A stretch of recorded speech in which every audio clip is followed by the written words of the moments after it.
दोस्तों स्वागत है आपका आपके यूट्यूब चैनल स्टाइवर ऑफ यूपीएससी में।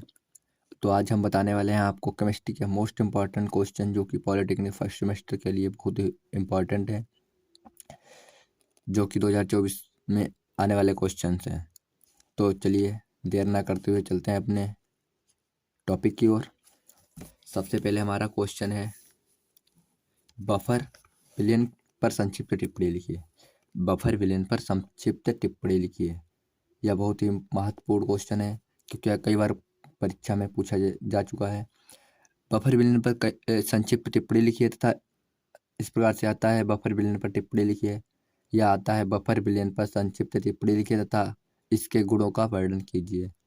या नीचे हेडिंगों में आता है, टिप्पणी निम्न पर टिप्पणी लिखिए, तो उसमें भी बफर विलयन दिया हुआ हो सकता है, तो इसे तैयार कर लीजिएगा।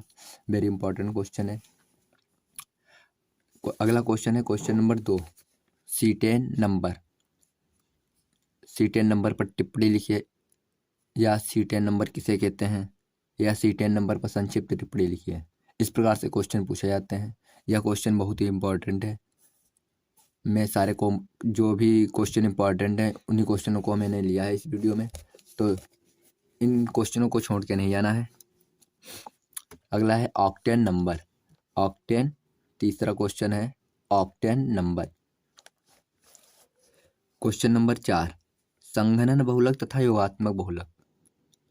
संघनन बहुलक तथा योगात्मक बहुलक, इस प्रकार से भी क्वेश्चन आता है, संघनन बहुलक तथा योगात्मक बहुलक को परिभाषित कीजिए। तथा क्वेश्चन, और ये भी क्वेश्चन आ जाता है कभी कभी परीक्षा में कि संघनन बहुलक तथा योगात्मक बहुलक में भेद कीजिए। भेद मतलब अंतर स्पष्ट कीजिए। तो इस प्रकार से भी क्वेश्चन आता है। चलते हैं अपने अगले क्वेश्चन की ओर। हमारा 5वां क्वेश्चन है, जल की स्थायी कठोरता से आप क्या समझते हैं? इसके विभिन्न प्रकारों का वर्णन कीजिए। जल की जो स्थायी कठोरता है उसके बारे में आप क्या समझते हैं? उसके विभिन्न प्रकारों का वर्णन, मतलब स्थायी कठोरता है जो, वो कितने प्रकार की होती है उसका भी वर्णन करना है। जल की स्थायी कठोरता से आप क्या समझते हैं? इसके विभिन्न प्रकारों का वर्णन कीजिए। अगला क्वेश्चन है हमारा क्वेश्चन नंबर 6, संक्रमण तत्व। संक्रमण तत्व किसे कहते हैं? संक्षिप्त टिप्पणी लिखिए। या इस प्रकार से क्वेश्चन आता है, संक्रमण तत्व के बारे में बताइए, या संक्रमण तत्व को परिभाषित कीजिए। या नीचे दिया रहेगा कि टिप्पणी निम्न पर टिप्पणी लिखिए, उसमें भी संक्रमण तत्व दिया हो सकता है, तो ये क्वेश्चन तैयार कर लेना। नेक्स्ट क्वेश्चन है हमारा, स्कंदन और टिंडल प्रभाव। ये क्वेश्चन बहुत ही इम्पोर्टेंट है और आपने पढ़ा भी होगा।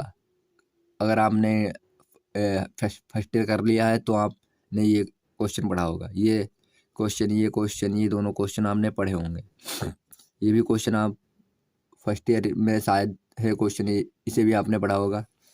अगला क्वेश्चन है हमारा, बहुलक किसे कहते हैं?